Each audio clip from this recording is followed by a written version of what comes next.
mi ceguera producía un gran dolor, sobre todo en mi madre. Tenía que transformar esas lágrimas en alegría. ¿Y cuándo te diste cuenta que ibas a triunfar? Aspiraba yo, en el terreno puramente intelectual, a destacar. No me considero el ciego más representativo, ni mucho menos. Pidieron desde el Consejo General que asumiera el máximo poder ejecutivo y fui director general de la ONCE. Ganábamos tanto dinero, es que facturábamos 1.000 y pico de millones de pesetas al día. La manera más segura de que la institución estuviera bien preservada era dotarla de un grupo mediático de Telecinco.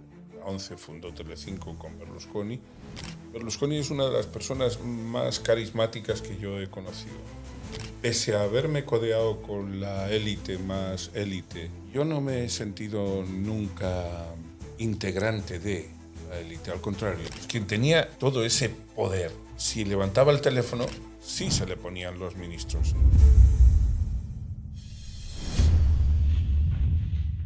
Xavier, hoy tenemos un nuevo podcast, Un nuevo ¿verdad? podcast muy especial con otro padre y otro hijo. Sí, hoy es un día muy interesante. Yo estoy muy motivado para presentaros, que ya es conocido por todo el mundo, pero nos va a hablar de su vida, de la parte más íntima, don Miguel Durán.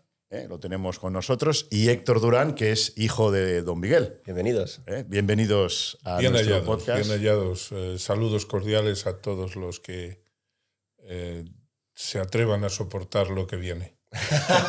Qué bueno. Como digo, va a ser muy interesante. Os hago un pequeño preámbulo, que todo el mundo ya conoce a don Miguel, pero os hago un pequeño apunte y a partir de aquí empezamos a comentar y que nos cuente don Miguel.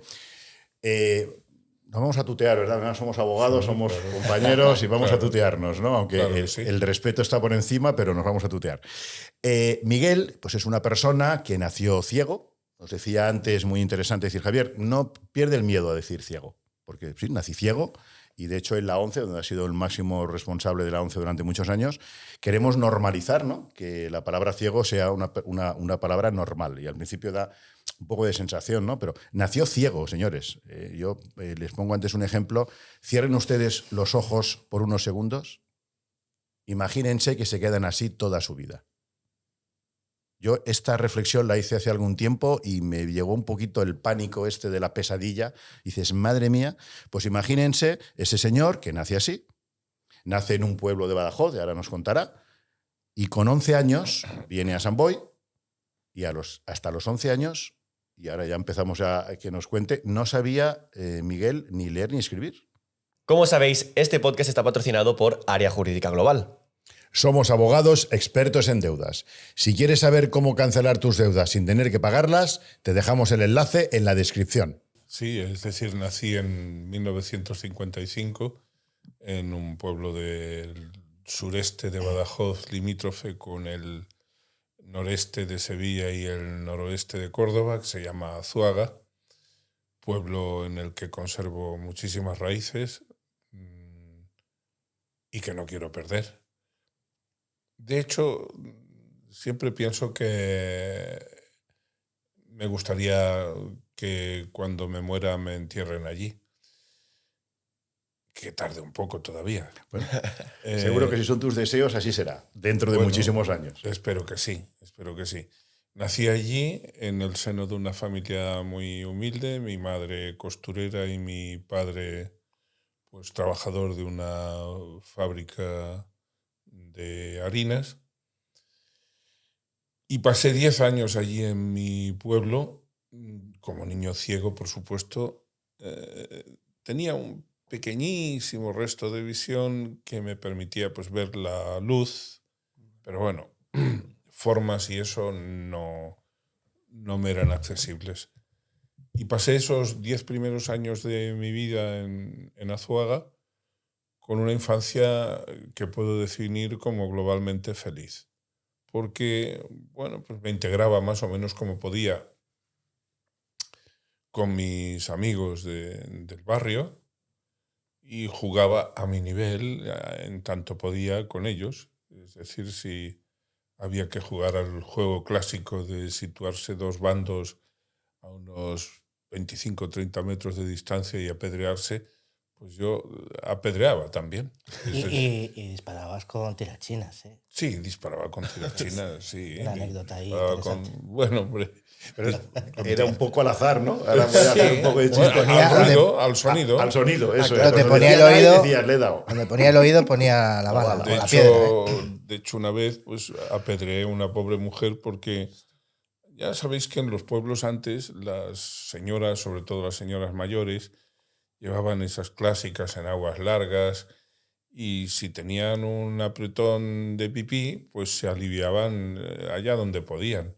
Y aquella señora, bueno, pues no diré su nombre porque pueden vivir todavía descendientes de ella, pues había un llano cerca de la puerta de mi casa donde pastaba también un poco la burra de Curro.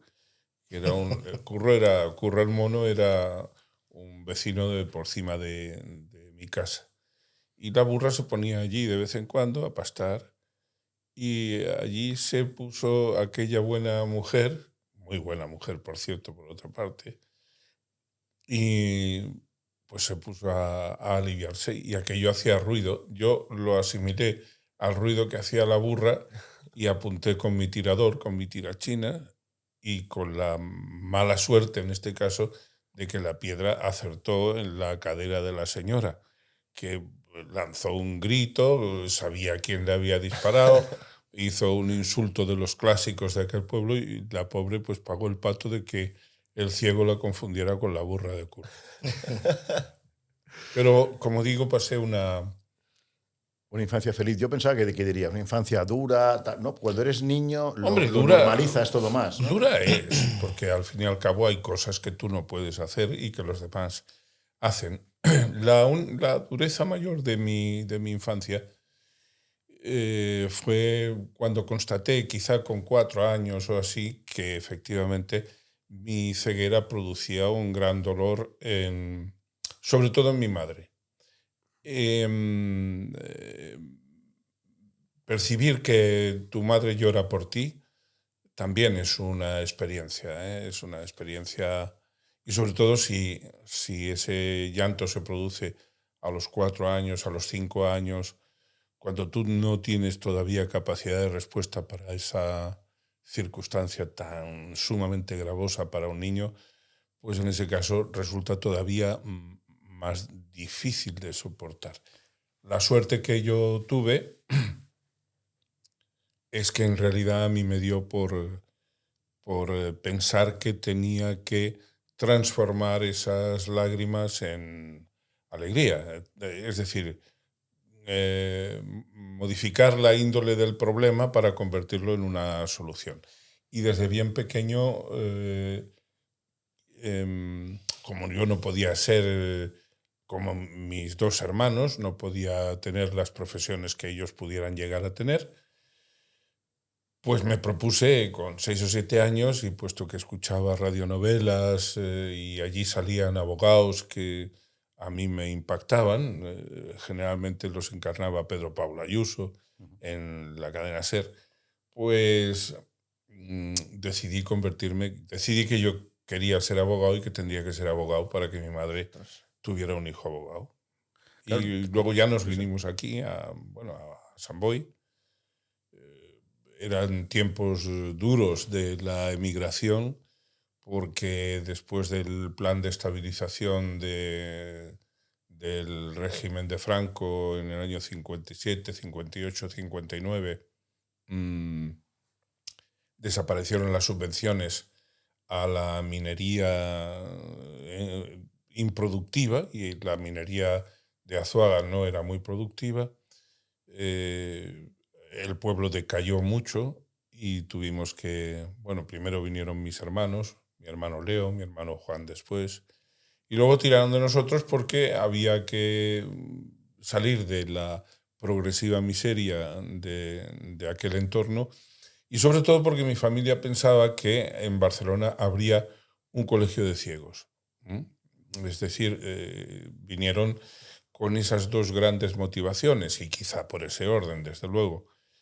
Y al llegar aquí, pues efectivamente, mi padre y mis hermanas se pusieron a trabajar, la economía de la familia mejoró dentro de lo que era la inserción en un lugar extraño, ajeno, como era Cataluña. Hombre, no era la Cataluña de ahora, es la Cataluña de hace 60 años, ¿no? Y cuando buscaron un colegio de ciegos, pues resultó que no lo había. Y entonces, pues los ciegos afiliados a la ONCE, y a mí me afiliaron al cabo de unos meses, de este ámbito de Levante, Cataluña, Baleares, nos tocaba el internado de Alicante.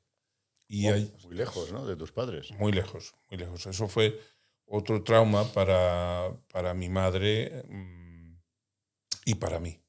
Un trauma importante, muy importante. Yo ingresé allí el 5 de noviembre del año 66 y allí me dejaron mis padres. Recuerdo que el viaje, yo no era muy consciente de lo que se me venía encima todavía, un poco sí. Lo hicimos en el Talgo, que para entonces era un lujo. Yo creo que ese fue un obsequio que quisieron hacerme a mí mis padres, un postrer obsequio antes de meterme en prisión, ¿no? Dicho sea en términos estrictamente alegóricos. Y allí fui el 5 de noviembre y allí me dejaron mis padres y allí tuve por primera vez en mi vida tuve yo diría que por primera y única vez, tuve una horrible sensación de abandono, de pérdida de referencias, de estricta y extrema soledad. Y entonces, pues, lloré lo indecible ese día. Recuerdo una monjita que, como no podía comer yo, porque con el llanto y con la congoja, pues era imposible.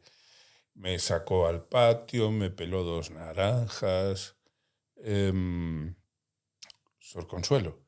Y efectivamente fue un consuelo, ¿eh? Y al día siguiente, bueno, aquella noche yo la recuerdo como... la recuerdo muy nítida, ¿eh? Me lavé los dientes por primera vez en mi vida. No jodas. Sí, hombre. Vosotros os creéis que esto es jauja, pero allí en el pueblo te lavabas la boca con agua, porque estamos hablando de un tiempo que para vosotros encierra muchas, para los jóvenes. Gracias por lo de joven. Bueno, para los que sois de la segunda generación, si tomamos la mía como referencia, la tuya, ¿no? En mi pueblo no había ducha, no había váter. Cagabas en el corral, hablando mal y pronto, ¿eh? La ducha era pues por partes, por porciones del cuerpo. En un bidón, aprovechando. Y agua fría, naturalmente. Esto es así. Y pasta de dientes, eso era un lujo asiático, era un lujo de ricos. Eso era así. En el colegio tampoco había pasta de dientes, nos daban perborato, ¿eh? Y te daban un cepillito y entonces tú untabas aquel polvillo en los dientes y luego te enjuagabas la boca en el grifo del lavabo. Pero agua corriente yo no tuve en mi casa del pueblo nunca. Es decir... Y no hace tanto de esto, ¿eh? No hace tanto. Claro, para los que tenemos una edad, pero que no hace tanto. Esto es una generación. 60 hace 60 años. Claro. Es que, claro, muchas veces incluso nosotros perdemos la perspectiva. Yo mismo, salvo que me detenga expresamente en pensarlo, joder, es que, a ver, lo que ahora hacemos con un clic, lo que ahora yo llevo en mi teléfono, llevo... miles y miles de ebooks, de libros, de audiolibros. Bueno, esto era impensable. Es decir, yo que hice mi carrera sin ningún manual, a base de apuntes y de prestar atención en clase. ¿Y cómo tomabas los apuntes? Bueno, eso ya hemos manualmente visto, pero ya llegaré a eso. Claro, pero madre mía. Pero eran apuntes en braille, pero yo les digo, les digo a los jóvenes ciegos de hoy, cabritos, no os quejéis, que vosotros ahora lleváis el portátil a clase y tomáis apuntes mejor incluso que los compañeros videntes. Nosotros no. Pero es que las condiciones de vida en los años 60, los años 50 y demás, eran tan sumamente distintas a las que se ven hoy día que si no te detienes a hacer la comparación, pues eso es así. Y allí pasé yo mi primera noche en el internado y al día siguiente amanecí nuevo, en el sentido de que, no sé, se produjo, Dios obró en mí, o mi ángel tutelar, o en fin, algún ser de luz generó en mí una transformación y yo pensé, bueno, vamos a ver, estás aquí. Tu madre te dijo que vendría después, pero eso tú sabes que es mentira. Yo me hice esta reflexión. Estamos a 6 de noviembre. Las vacaciones de Navidad empiezan el 19 de diciembre. Va a venir, te han dicho, tu hermano Juan a recogerte. Bueno, pues tampoco quedan tantos días, es decir, escasamente quedan 42, 43 días. Y empecé a practicar, como a mí se me daba bien, o sea, mi hermana Amparo me había enseñado a sumar, restar, multiplicar y dividir, pues empecé a contar horas hacia atrás. Y eso me daba consuelo, porque claro, de día en día bajabas 24 horas por 24 y tal. Ostras, eso siempre nos lo hacías en las vacaciones. Quedan solo 60 y pico horas de vacaciones. Y Sí, a claro. mí me generaba un congojo. Claro.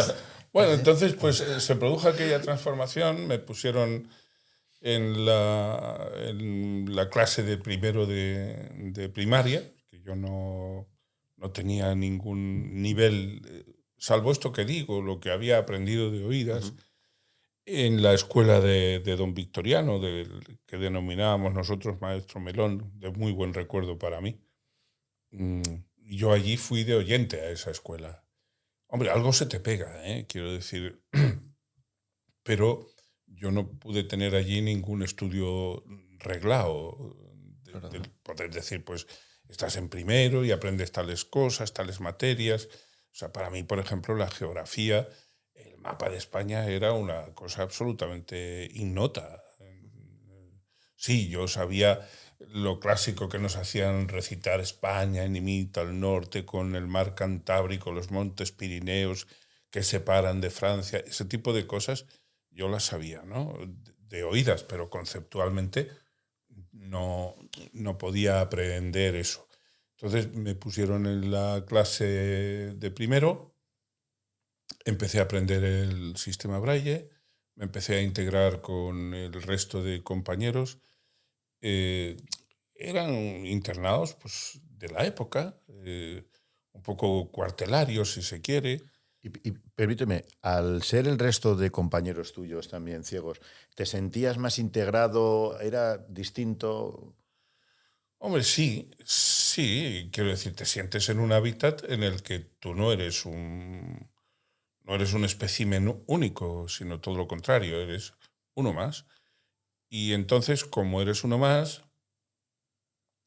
y estás allí para hacerte un hombre, porque esa era la expresión de mis padres, de mi familia, de mi tío Lorenzo, tú tienes que ir al colegio para hacerte un hombre. Bueno, pues estás para hacerte un hombre. Y entonces te sale esa otra vena y dices, pues, uno más, yo no voy a ser uno más, yo voy a intentar ser el primero, el que destaque. Yo tengo que transformar las lágrimas de mi madre en sonrisas, en alegría, cuando le lleve unas notas macanudas, lo más ¿no? altas posible. Estupendas, ¿no? Entonces, pues empiezas a esforzarte, empiezas a integrarte, empiezas a tratar de que te guste la comida aquella. ¿Qué comíais? Bueno, pues, hombre, era una comida, como digo, más cuartelaria, ¿no? no es la comida que te prepara mamá en casa, que conoce tus gustos y demás. No se comía mal, ¿eh? Luego, objetivamente hablando, he pensado que no se comía mal. Evidentemente, repito, no era la de casa. Pero te empiezas a integrar y luego, pues al cabo de los... al Sin cabo problema. de los... bueno, vinieron las primeras vacaciones de Navidad y la segunda congoja, ya no tan importante porque ya estás vacunado, consistente en tener que volver de las vacaciones otra vez al internado, ¿no? En enero, acabados los Reyes. Y pues ya en febrero me notificaron que me pasaban de primero a segundo y en marzo de segundo a tercero. Hice el tercero de primaria hasta junio y luego ya hice cuarto de primaria e ingreso en bachillerato al año siguiente, es decir, en el curso 67-68. ¿Con qué edad, más o menos? 12 años. Lleva ya un poco de retraso, porque Sí, claro. yo me escolaricé a los 11 años. Sí, no contamos el tiempo que pasé en Azuaga en la escuela de don Victoriano, ¿no? Que ya he explicado un poco antes en qué consistía mi asistencia allí. Y bueno, pues ya después me fui a Madrid, al internado de Madrid, en el año 68, en septiembre del 68. Hice el bachillerato elemental allí, en Madrid. Era un colegio más grande y donde había chavales mayores. Es decir, bueno, yo me fui allí con 13 años y allí había chavales hasta de 20 años, ¿no? Es decir, había las voces blancas que todavía éramos los jovencitos, frente a vozarrones de bajo bien templado, como eran los chavales mayores, ¿no? Y pasé 4 años allí, pues, de los que tengo buen recuerdo. Hay que pensar que empezábamos ya la tardodictadura, o lo que se llamó dicta blanda, del general Franco. Pero yo recuerdo que allí estudiábamos. Yo la verdad es que fui bastante vaguete en el fondo, pero como sacaba siempre medias de sobresaliente con el arreón final, cosa que yo recomiendo de verdad que no hagáis los jóvenes que tenéis que estudiar. No me imitéis a mí en eso, ¿no? Pero teníamos, es decir, yo con lo que... Es que me gustaba mucho jugar al fútbol. Nosotros jugábamos al fútbol con una pelota que le hacíamos una red de cuerda. Vale. Y en el extremo donde se ataban, donde confluían los meridianos, por así decirlo, de aquella esfera, poníamos una argolla con chapas aplastadas de tapones de cerveza o de Coca-Cola y demás, y aquello sonaba, y entonces pues podíamos seguir el curso de la pelota. Eso sí, cuando disparaban y te daban en lugar de con la pelota, con las chapas, pues veías las estrellas. Pero bueno, era lo que... Hoy hay ya pelotas que llevan cascabeles por dentro. Sí, cosas del estilo. Y ya es otra cosa, ¿no? Y una pregunta, permíteme. O sea, el hecho, como digo, hasta aquí yo ya veo ahí una evolución. O sea, ¿crees realmente, claro, esa motivación que tenías, claro, es muy distinta a esa motivación que tiene alguien que quiere prosperar, que quiere que sus padres se sientan orgullosos, que quiere mucho más importante que no posiblemente, ¿no? La situación actual que estaremos viendo, jóvenes que no han pasado esa situación, la mía desde luego no fue tan drástica, pero es cierto que los que hemos pasado por alguna circunstancia difícil hace que tengamos un carácter más luchador, que valoremos más el esfuerzo. Precisamente, ¿no? Situaciones complicadas hacen que salga muchas veces lo mejor de nosotros. Bueno, ahí entramos en el dilema o el binomio de nacer o hacerse, ¿no? Es decir, yo creo que efectivamente nacemos con un determinado marchamo, con una impronta, que no sé si es una huella que venga de otras vidas. lo que los budistas llaman karma, ¿no? Pero además de nacer, yo creo que nos hacemos. Y yo me hice en el seno de una familia bien estructurada, lo cual es muy importante, pero no es el requisito imprescindible para luego hacerte una persona de bien, ¿eh? Sí que es verdad que las personas que tienen la desgracia de tener que crecer en una familia desestructurada, con complicaciones, pues tienen problemas añadidos, ¿no? Pero perfectamente superables, ¿eh? Lo que tú decías, al final si crees que no has conseguido el éxito es porque todavía no lo has conseguido, y porque abandonas a mitad de camino. Pero yo nací me crié en el seno de una familia bien estructurada. Desde luego debía traer mi propia impronta, pero yo tuve una familia muy motivadora.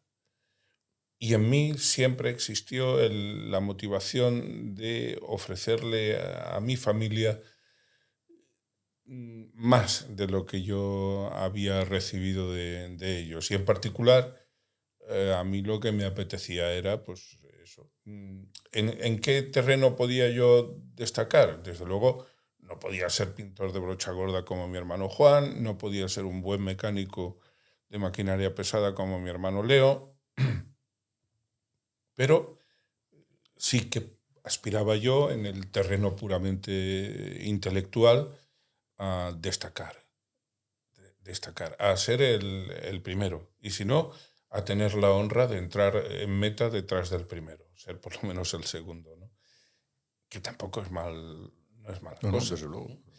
Pero bueno, ese fue el leitmotiv de mi vida, ese fue el lead básico de mis pensamientos. A ello me dediqué y bueno, pues obtuve premios de escolaridad. También eché una medionovia en Madrid, en el internado. Era un internado mixto, pero no quiere decir que nos dejaran estar a los chicos y a las chicas juntos. De hecho, si te pillaban pasándote a la parte de las chicas por la noche, era expulsión inmediata. Ostras. Sí, hombre. ¿Pero los que vigilaban eran ciegos o No. Los que vigilaban... No habían cámaras, seguro. No había cámaras, no. Pero yo confieso que me arriesgué y pasaba a la cabina de mi novia algunas noches a darle un achuchón, ¿no? Siempre tenías la excusa de que no sabías dónde estabas. No me hubiera valido, no ya como eximente, sino ni siquiera como atenuante, ¿no? Entonces, pues, bueno, mi familia se opuso bastante a aquel noviazgo por prejuicios, ¿qué vais a hacer dos ciegos y tal? Pero en realidad a mí lo que me motivó para venirme de Madrid a Sant Boi era que yo tenía mucha añoranza de la familia y por eso quise hacer el bachillerato superior y el COU en un instituto convencional en Sant Boi. ¿Y cuándo te diste cuenta que ibas a triunfar? ¿Cuándo dijiste, oye, yo voy a destacar todo lo que pueda con la problemática que tenga en mi vida, ¿no? Como voy a destacar, y llega un momento en tu vida que te das cuenta que dices, ostras, pues esto funciona. Buscaste en todas las organizaciones donde estabas destacar, como digo, presidir las organizaciones y te das cuenta que dices, ostras, que esto se me da bien, que estoy... ¿En qué momento te cambió el chip y te diste cuenta que estabas triunfando? Pues mira, la respuesta a esa pregunta es un poco complicada, porque si te digo la verdad, yo sí estoy razonablemente satisfecho del balance de mi vida. Pero triunfador como tal, no me considero... O sea, triunfador en términos absolutos no lo soy. No, bueno, claro. No creo que lo sea nadie, ¿no? Triunfador en cosas, en parcialidades, sí, hombre, claro, lo he sido. Pues Por no ejemplo, sé. para mí triunfar, estás en la ONCE y eres el máximo responsable de la ONCE. Ostras, allá ahí tienen que haber guerras internas y has sido capaz... Vamos, como Claro, hay tortas como truenos. Vamos, seguro. Sí. O sea, quiero decir, Hubo en mi época, las hubo. Esa resiliencia, esa fuerza, que al final cuando lo consigues dices, ostras, luego, bueno, seguiremos en tu vida, pero todo lo que has ido consiguiendo y los cargos de súper responsabilidad en empresas importantísimas. Eso, querido Javier, es cuestión de pelea, de propósito. Yo, pues cuando llegué al Instituto de Enseñanza Media de San Boi a hacer el bachillerato superior, pues costó que me admitieran porque nunca habían tenido un alumno ciego y ellos pensaban, los profes y el director, pensaban que eso sería un problema poco digerible para ellos, ¿no? Entonces, yo por fortuna traía muy buena base académica porque nosotros en el colegio de la ONCE, en los colegios de la ONCE hemos tenido profesores ciegos muy buenos, algún profesor vidente también. Profesores ciegos que nos daban una base académica magnífica. Y entonces, con esa base y con el esfuerzo cotidiano, pues yo conseguí en el bachillerato superior, en quinto, sexto, la reválida ICOU, pues tuve una media de matrícula de honor. Una media de matrícula de honor. Las tuve todas matrículas. Yo creo que el profe de gimnasia me la dio por no descompensar la media, ¿eh? Pero, bueno, yo en gimnasia también me esforzaba. Recuerdo que corría los 80 metros lisos, los corría en 11,2, que tampoco está tan mal. Claro, es verdad que en ese momento pesaba 62 kilos y ahora pues no digo lo que peso porque a mí mismo me da miedo, ¿no? Más de 63. Más de 63. Sí. No, de aquí a Semana Santa tengo que rebajar 10 para quedarme en 100, con lo cual ya he dicho más o menos lo que hay. Bueno, es decir, yo en el instituto pues me propuse demostrarle a todo el mundo que yo no iba a ser un problema, sino todo lo contrario. El problema sí lo tenía yo porque, si bien en lo académico pues destaqué, y también en lo político destaqué. Era el líder estudiantil frente al régimen de Franco en los años 72, 73, 74 y 75 en San Boi, un poco en el Bajo Llobregat y demás. ¿Pero era un partido político o no? No, tu tío Leo era del PSUC. Mm. Y yo, lógicamente, pues tenía simpatías por el PSUC, por el Partido Socialista Unificado de Yo he Cataluña. oído por ahí, por las redes, digo, fíjate, el que empezó siendo del PSOE y acabó siendo de Vox, ¿no? He oído por ahí, por las redes. No soy de Vox, pero acuérdate de esa frase que se le atribuye a Clemenceau, que dice que el que no es de izquierdas de joven no tiene corazón y el que lo sigue siendo de maduro no tiene cabeza, ¿no? Entonces, bueno, digo que yo destaqué ahí, pero sin embargo no logré vencer en esa etapa de mi vida, en esos años, yo tenía 16, 17, 18, no logré vencer el complejo de cómo me verían los demás siendo ciegos. Es decir, yo sabía que a mí me valoraban mucho en el plano académico, ¿no? Pero tenía el complejo de la ceguera que es verdad que no nos lo enseñaron a superar, no nos enseñaron a superarlo en los colegios de la ONCE. Eso lo tuve que superar yo solo. Bueno, solo y con ayuda de mi novia. Claro, es que relacionarse siendo ciego y adolescente en aquella época era mucho más complicado que ahora. Ahora es que la sociedad ha cambiado tanto. Es decir, el respeto. Antes había lástima por el discapacitado, compasión. Hoy hay respeto y solidaridad y sentimiento de la ayuda. Es distinto, es muy diferente. Y eso lo hemos conseguido en la ONCE, ¿eh? La ONCE ha sido la locomotora para esa transformación. Los políticos dirán que han hecho cosas y demás, pero luego llegaremos si acaso ahí. El asunto es que yo, bueno, estuve en el instituto, recuerdo esa época también con mucho cariño. Allí me hice novio de la que ha sido mi mujer. Y bueno, pues allí, cuando me hice novio, cuando nos hicimos novios, pues yo empecé a pensar de otra manera. Murió Franco, empezó la transición en España y yo empecé a perder impulso político porque me dediqué más a trabajar porque quería casarme, que es que entonces no era como ahora. Entonces, si querías acostarte con tu novia, lo tenías muy complicado. Era muy difícil. Y había que pasar por los cauces más o menos normales de aquella época. Es decir, pues por la vicaría, por el juzgado.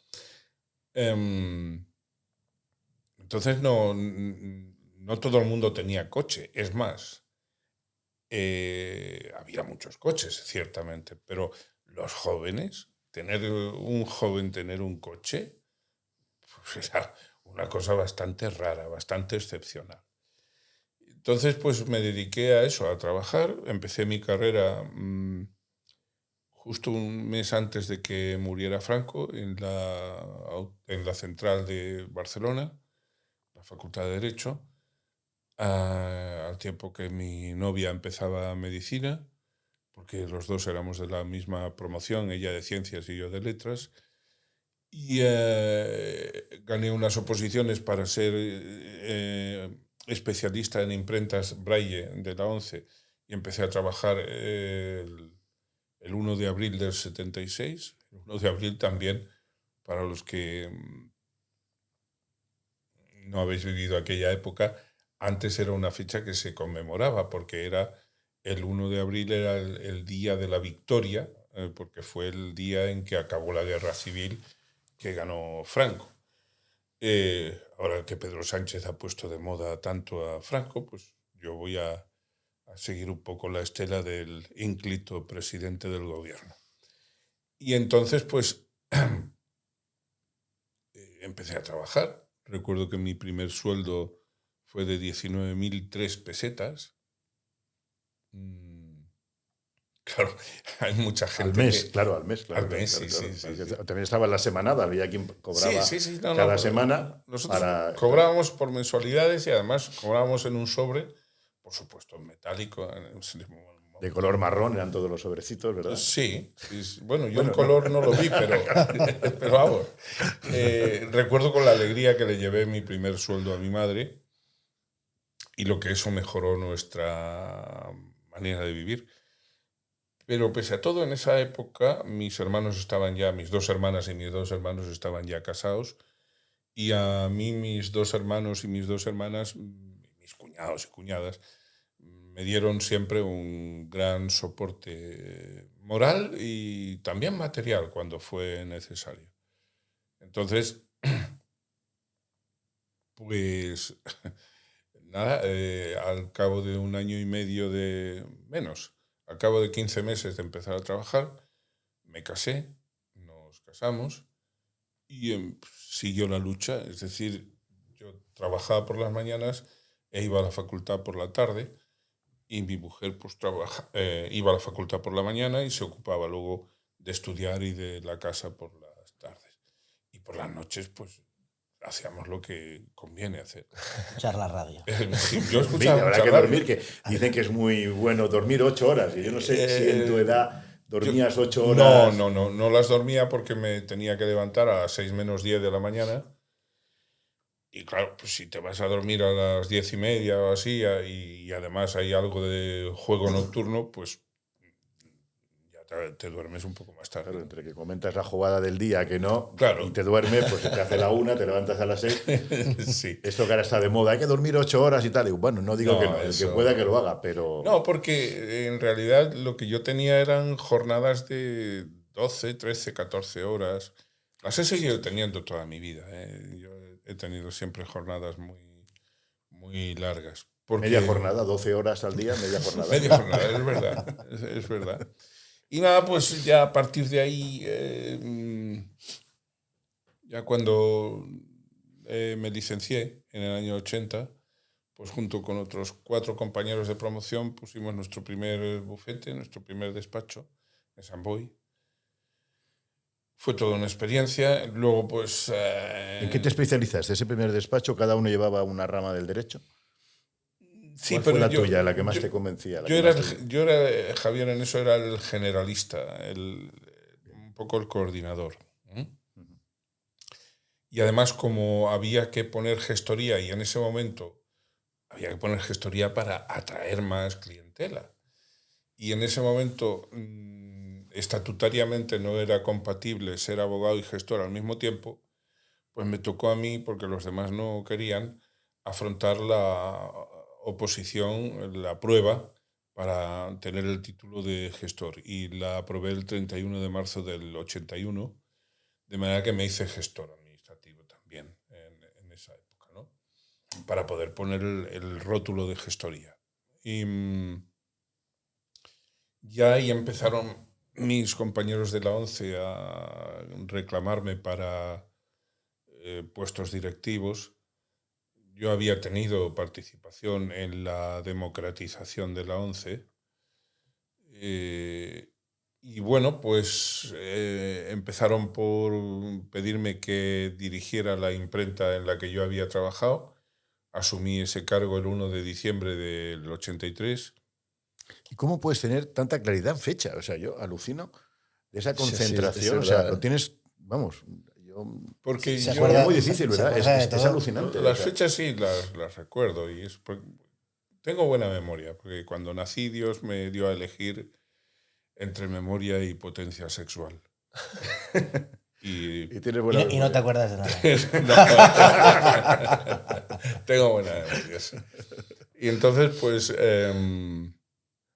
bueno, después asumí la dirección de la delegación territorial en Cataluña.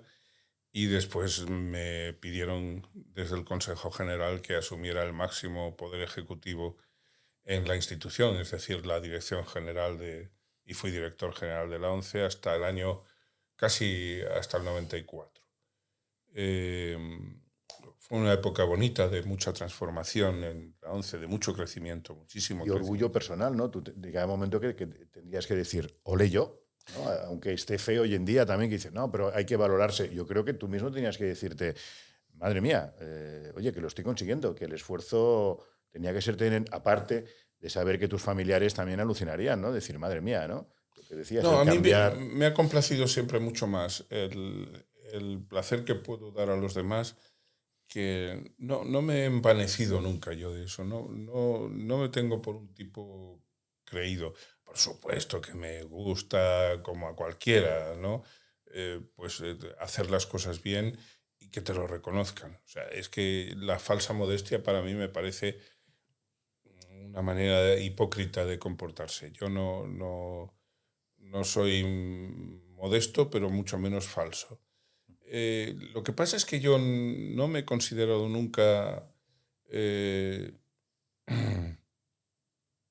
un gran triunfador, como te decía al principio de esta entrevista. Siempre me acuerdo de una estrofa de las coplas del payador perseguido. Hay cosas muy interesantes ahí en el folclore argentino. Ese trozo dice, yo vengo de muy abajo y muy arriba no estoy. Al pobre mi canto doy y así lo paso contento, porque estoy en mi elemento y ahí valgo por lo que soy. Eh, yo nunca he dejado de sentirme pueblo, nunca he dejado de sentirme muy apegado o muy relacionado con las raíces de las que procedo. Pese a haberme codeado con la élite más élite en los tiempos, por ejemplo, de la ONCE, con la élite financiera, con la élite mediática, con la élite política, yo no me he sentido nunca integrante de la élite. Al contrario, a mí, si algo he conservado es mi afán por seguir siendo de mi gente. Es que sería absurdo renegar de mi procedencia, de mis orígenes, ¿no? Por eso te digo que Hombre, pues, sí, cuando te dicen esto lo has hecho bien, esto te ha salido bien, cuando ganas un juicio, ¿no? Pues, joder, te sientes estupendo, ¿eh? Y más cuando era muy complicado, muy difícil, o viene rebotado de otro compañero que igual no supo enfocarlo y dices, eso oye, es.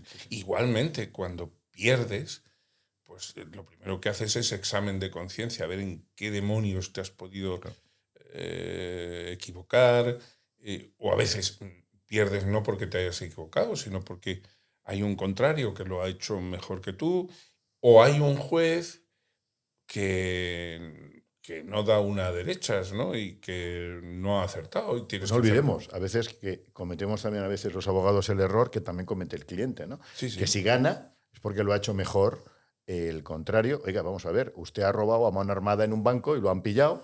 Y claro, ahora tengo yo que defenderle. Entonces, claro, si gano es porque el abogado es bueno, si pierdo el abogado es malo. Oiga, vamos a ver que el caso tiene mucho que ver, ¿no? Esta profesión nuestra, el ejercicio libre de la profesión de abogado es una profesión muy, muy complicada, mucho más complicada de lo que la gente cree.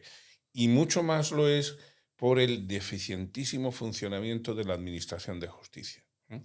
Pero por ahí, si quieres que vayamos después, podemos ir. Otro día. Pero bueno, yo la Bueno, verdad es ahora que va a cambiar, ¿no? Parece ser que habrá más mediación, están los más, ¿no? Pero bueno, vamos a ver eso, cómo se desarrolla la justicia. es mentira. Yo lo resumiré para que la gente lo entienda de una manera lo más pedagógica que a mí se me ocurre.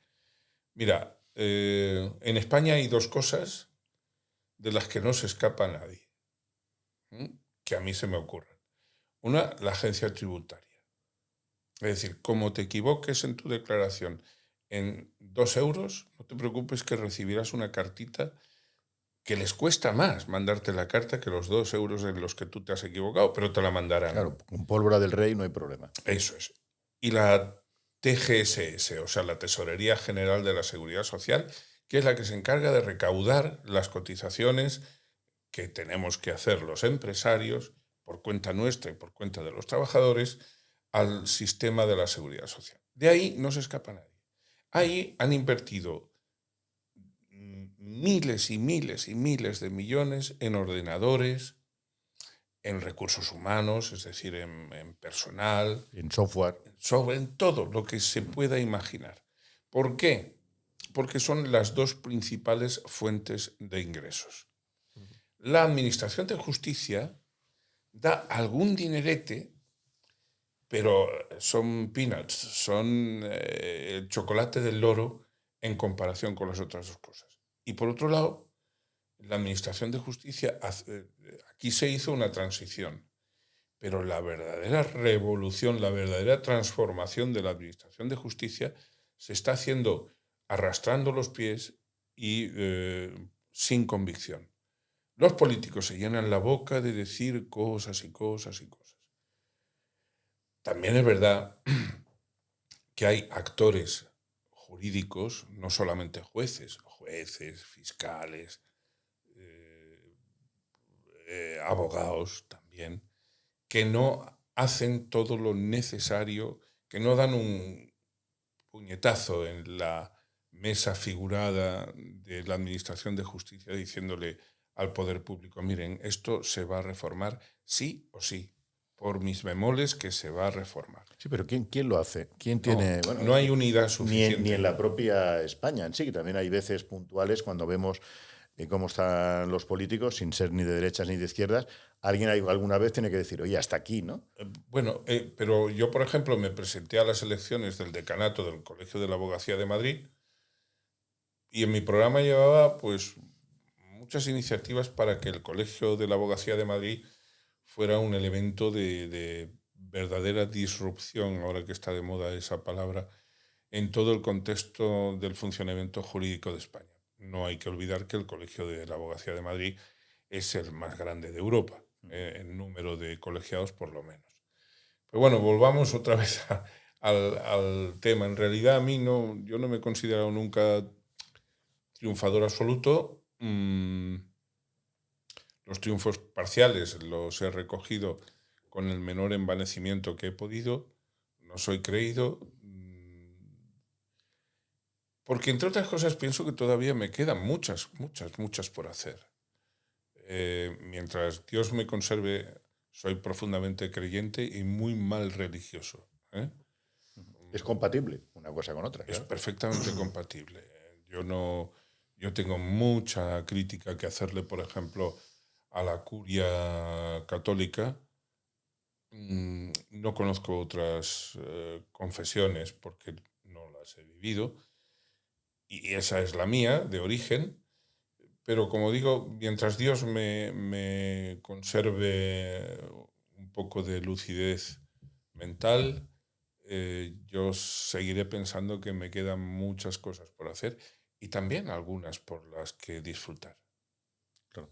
Pero como digo, sin creérnoslo, pero cuando conseguimos algo también tenemos que ver ese positivismo, ¿no? Decir, oye, lo estoy haciendo bien, para coger más fuerza y seguir adelante, porque te pones de máximo responsable seguimos con tu vida, claro, de máximo responsable de la ONCE, que repito, ahí habrían fuerzas internas complicadas, ¿no? Y luego decides también, salvo error, ¿no? Entras en Telecinco, luego entras en Onda Cero. Bueno, en realidad creamos Telecinco, fundé Telecinco, la ONCE fundó Telecinco con Berlusconi el 19 de abril del año 89. Berlusconi, si me permitís, el que fue presidente de Italia. Eso es.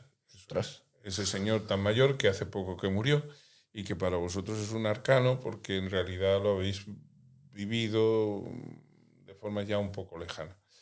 Con Berlusconi, con Silvio Berlusconi, yo tuve una magnífica relación. Ya sé que dicen que era un ultra, que era un no sé qué. Berlusconi es una de las personas más carismáticas que yo he conocido. Era un señor de un poder, por ejemplo, un poder electrizante a nivel asambleario. Un señor que catalizaba a la gente. Aparte que era un tío listo como pocos. Y sí, es cierto, era un señor al que le gustaban las señoras. Es verdad. Eso. Él tampoco lo ocultó nunca. No quiero decir, habrá muchos a los que les gusten las señoras, pero hay quien los oculte y quien no lo oculte. Eso es, No lo ocultaba. Silvio nunca ocultó eso. Además, en aquellos tiempos estaba hasta gracioso. Hoy en día dices alguna barbaridad de las que se decían hace años y bueno, estás preso. Pues sí. Casi. La verdad es que te puedes buscar un problema. Pero fundé Telecinco, la presidí desde el 13 de enero del 90 hasta el 15 de mayo del 96. Fue una época muy bonita. Me atribuyen, hay una leyenda urbana que dice que yo escogía a las mamachicho y las chicas del telecupón. Eso no es verdad. Bueno. No, nunca es verdad. No, te lo digo porque tu madre, en ese sentido, en otros quizá no, pero en ese sentido puede tener una absoluta tranquilidad. A mí me llevabas y me trataban muy bien, ¿eh? Pues claro, hijo, porque tú eras el hijo del presidente y estas cosas pues se pagan, ¿no? Quiero decir, tú has tenido que pagar algún precio por ser hijo mío, ¿no? También habrás tenido algún rédito, quizá, pero bueno, ese es el balance que te corresponde hacer a ti. Y entonces, pues, yo fundé Onda Cero. Esa sí, la siento mucho más hija mía, porque yo tenía una firme convicción de que la ONCE, claro, es que ganábamos tanto dinero, es que facturábamos 1.000 millones, 1.000 y pico de millones de pesetas al día. Hace años cuando... Hace 35 años. Claro. Cuando un piso valía... Cuando un piso te valía pues 1 millón de pesetas. 6.000 euros. Sí. Valía un piso. Para Sí. que tengáis una reflexión de cuando se ganaban 1.000 millones de pesetas al día, un piso valía 6.000 euros. Claro. Entonces, Reflexionemos un poco de cuánto dinero es eso. claro. Madre de Dios. Entonces, ganábamos mucho dinero y suscitábamos muchas envidias. Y también mucha ansia de políticos por meter la mano en la ONCE. Esto siempre, ¿no? La parte política de toda la vida, la Siempre. trayectoria, siempre ha sido alguien que quiere dirigir y que donde hay dinero, pues se acerca, ¿no? Yo tuve claras en ese sentido varias cosas. Una, que tenía que tratar de llevarme bien con el poder, pero marcando la distancia necesaria, es decir, consiguiendo para la institución el máximo de autonomía de gestión. Y dos, que la manera más segura de que la institución estuviera bien preservada era dotarla de un grupo mediático, porque los medios de comunicación sabemos lo que son. En aquel momento eran mucho más de lo que son ahora, porque ahora los periódicos, los digitales, pues siguen teniendo su importancia, pero ahora están un poco más diluidos en lo que es el contexto general de las redes sociales. Es decir, esto que estamos haciendo nosotros ahora es absolutamente impensable hace 35 años. Hace 35 años, si querías que la gente te viera por la tele, tenía que ser, antes de que nacieran las televisiones privadas, a través de la televisión única, la televisión pública. Después tenía que ser a través de las televisiones privadas. Es decir, Telecinco, la que creamos nosotros, o Antena 3. Porque Canal Plus, que era otra televisión privada, era un canal de pago que tenías que abonarte a él. Bueno, los medios de comunicación entonces sí que eran verdaderas potencias, pero potencias de un primer nivel, primerísimo nivel. Entonces, ¿se podía ganar unas elecciones o no? Dependiendo del propio de un canal de televisión. O ganar o conseguir una cantidad de votos importante, ¿no? Sí, desde luego sí. Desde luego sí. Y el que era presidente de una televisión, presidente de una cadena de radio como la que fundé yo, fundamos en la 11, Onda Cero, y teníamos periódicos y teníamos una agencia de noticias que sigue existiendo y que se llama Servimedia, pues quien tenía todo ese poder, si levantaba el teléfono, sí se le ponían los ministros. Y si alguien tenía ganas de meterle un cuerno, se lo pensaba muy mucho porque era meterle un cuerno, además, a un colectivo que estaba muy unido. Estaba muy unido. Es decir, lo que nosotros conseguimos en mi tiempo de la 11 es que existiera un verdadero sentimiento de patria tribal entre los ciegos españoles. Yo lo recuerdo de pequeño como una gran familia, ¿eh? Sí, es decir, hombre, teníamos nuestras cosas, joder, pues Como las también familias. había peleas por el poder, eso es así. Pero nosotros teníamos eso, pero siempre tuve la convicción de que en aquel momento tan sumamente complejo de la institución y siendo nosotros la joyita de la corona, si nos rodeábamos de un blindaje, de un entourage bueno, éramos menos atacables. Y ese fue, yo creo, uno de los mejores aciertos. Ese, y dar el salto al mundo empresarial y codearnos públicamente.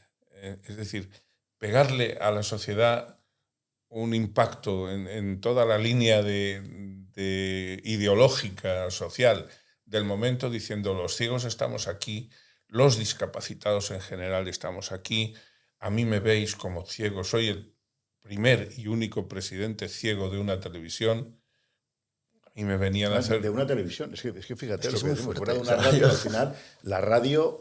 Sí, pues la puede un radio... locutor ser ciego perfectamente en una radio. De hecho, yo lo fui de una televisión. De hecho, vinieron a hacerme reportajes desde Australia, desde Japón, en fin, porque era un fenómeno mundial. No yo, sino la circunstancia esa. Y entonces, bueno, pues yo creo que fue un acierto estratégico de ese momento.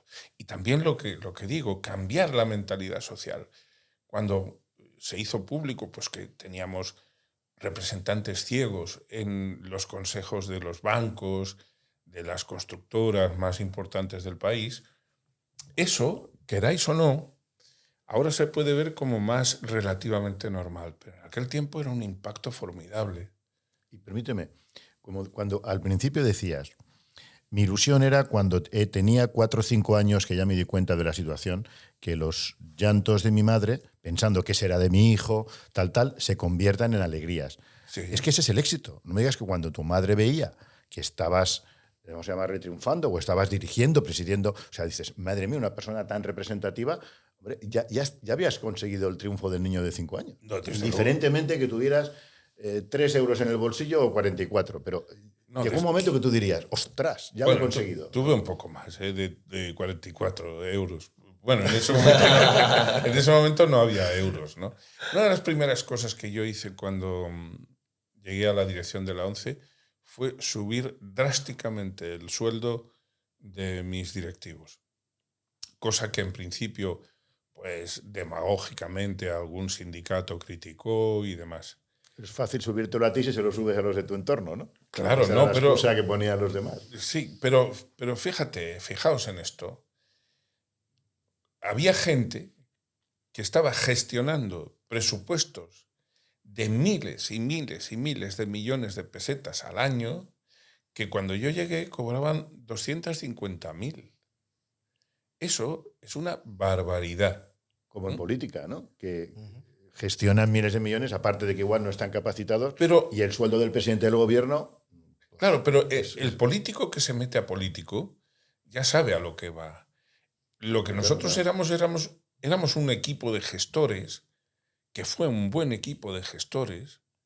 Si no hubiéramos sido un buen equipo, la ONCE que yo cogí con un presupuesto X no la habría dejado yo con un presupuesto X por 4. Entonces, subimos los sueldos, sí, es verdad. Pero es que un vendedor del cupón de la ONCE en el año 91 ganaba un promedio de 450.000 pesetas. Menos de la mitad, o casi, bueno, menos no, pero prácticamente la mitad de lo que un directivo.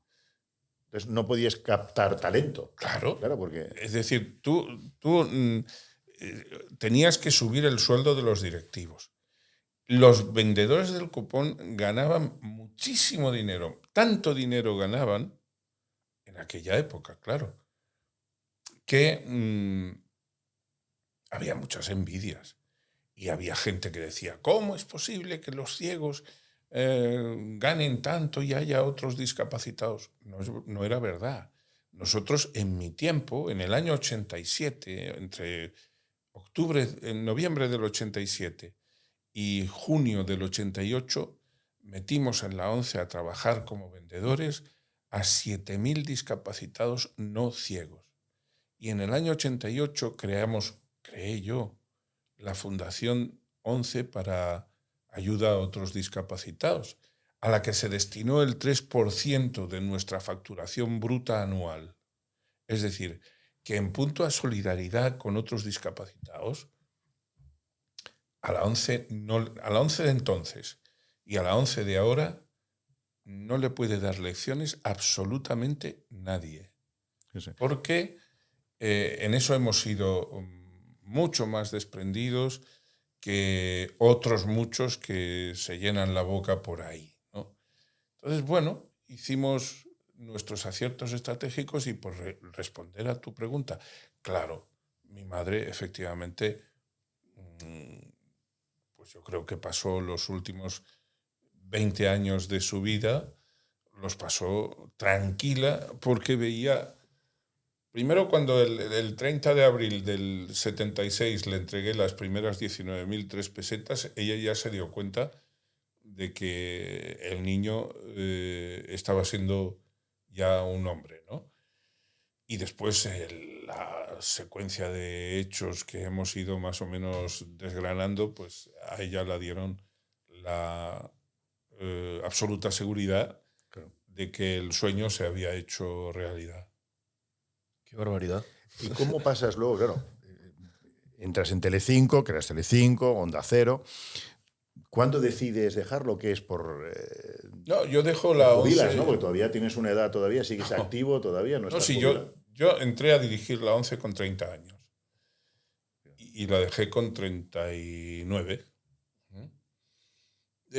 ¿Por qué? Pues porque yo me dediqué a gestionar y no me dediqué tanto a la política interna. y otros sí que se dedicaron a la política interna. Y entonces empezó el navajeo interno. Y yo no quise... Yo tenía confianza en mí mismo para ganarme la vida fuera de la ONCE y decidí abandonar el paraguas de la institución y dejarle todo el terreno a quienes querían competírmelo.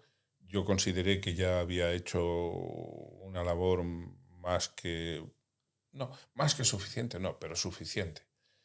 Y, y entonces, pues, decidí marcharme, tenía ofertas de gente, sobre todo del sector del juego de azar, porque tenía buena fama, las reformas de la ONCE habían sido siempre triunfadoras, y entonces, pues, multinacionales del juego de azar me requirieron como consultor. Hablamos del grupo Cirsa, por ejemplo, ¿no? Primero el grupo Franco, y luego Franco y La Cirsa. competencia, sí. Franco y Cirsa después. Y entonces, pues, dejé la institución, pero la dejé desde el punto de vista de la gestión. Yo tengo dos, así como es muy malo decirle a alguien, tú tienes 2 padres o 1000 padres o cosas así, pues eso es un insulto. Para mí no es un insulto que alguien me reconozca que tengo 2 madres, la biológica, que se llamaba Agustina, y la institucional, que se llama ONCE. Es decir, los ciegos, sin la ONCE, no sé lo que seríamos, pero yo desde luego no sería en absoluto lo que soy. Y me atrevo a retar a cualquiera de mis congéneres a que debata conmigo si efectivamente en el caso de que la ONCE no hubiera existido, pues ¿qué sería de nosotros? Es decir, claro, estamos hablando de una época dorada de la ONCE, pero la ONCE tuvo épocas mucho más duras. La ONCE la crea Francisco Franco. Ahora que estamos en el año este que Pedro Sánchez quiere ponernos de manifiesto todo lo malo que hizo Franco, yo quiero reivindicar a Franco en esta cosa buena que hizo. Porque el decreto fundacional de la ONCE se promulga el día 13 de diciembre, no es casualidad, del año 38. 13 de diciembre porque es el día de Santa Lucía, patrona de los ciegos. Entonces, se crea. Y el general Franco lo que hace es que aglutina todas, por decreto, por el ordeno y mando propio de una dictadura, aglutina todas las organizaciones de ciegos que en España había y les dice, miren ustedes, aquí va a mandar quien diga yo. Efectivamente. Pero como era habitual. Como era normal en aquel momento, en aquel esquema. Aquella institución sirve para dar cobijo también a mucha gente que había perdido la vista con ocasión de la guerra civil, tanto en los frentes de batalla como después, como sucedía, niños. Perdón, tanto de un lado como del otro. Eso es. Eso es, no solo de los vencedores, ¿no? Eso es.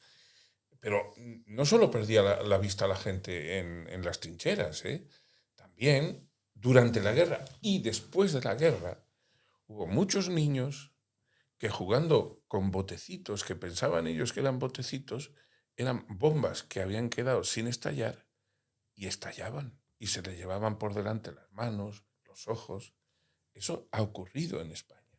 Aquella ONCE de los años 40, de los años 50, los vendedores no tenían tanto éxito como los vendedores de mi época, pero fueron los que, ganándose el sustento con el sudor del verano y el frío del invierno, permitían que el margen que quedaba sirviera para que hubiera, por ejemplo, colegios como los que yo me eduqué, como los que yo fui, ¿no?